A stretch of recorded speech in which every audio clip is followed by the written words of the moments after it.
অনেকেই বলে থাকে পুরনো কথা মনে রাখতে নেই, অতীতকে আঁকড়ে ধরে পড়ে থাকতে নেই। না না, এই জন্য বলে না যে ওটা মনে রাখলে আপনি নিজে কষ্ট পাবেন।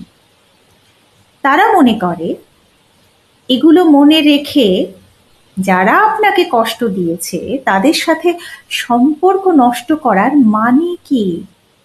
যারা আপনাকে বিনা দোষে অপমান করেছে তাদের সাথে সম্পর্ক না রাখার মানে কি? একটাই তো জীবন।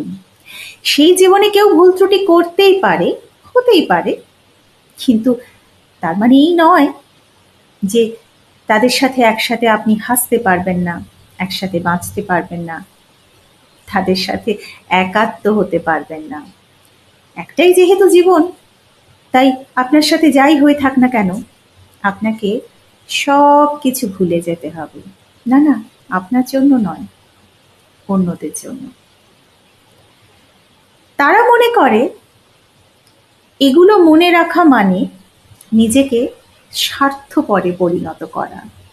আচ্ছা বলুন তো, যদি সত্যি একটা জীবন একটা বলেই সবকিছু ভুলে যেতে হয়, ওই একটা জীবনেই সব থেকে যে সুন্দর স্বপ্নটা আপনি দিনের পর দিন দেখেছিলেন, আর যেদিন বাস্তবায়িত হওয়ার সময় এলো, যারা বিনা দোষে আপনার সেই স্বপ্নকে ভেঙে চুরমার করে দিল, আপনার জীবনের সব থেকে সুন্দর মুহূর্তকে যারা নষ্ট করে দিল, আপনাকে আপনার সুন্দর মুহূর্ততেই আপনার নিজের চোখের জল আপনাকে উপহার দিল, সেই মানুষগুলোকে কি করে আপনি নিজের ভাববেন? কি করে তাদের সাথে আপনি সম্পর্ক ঠিক করে নেবেন?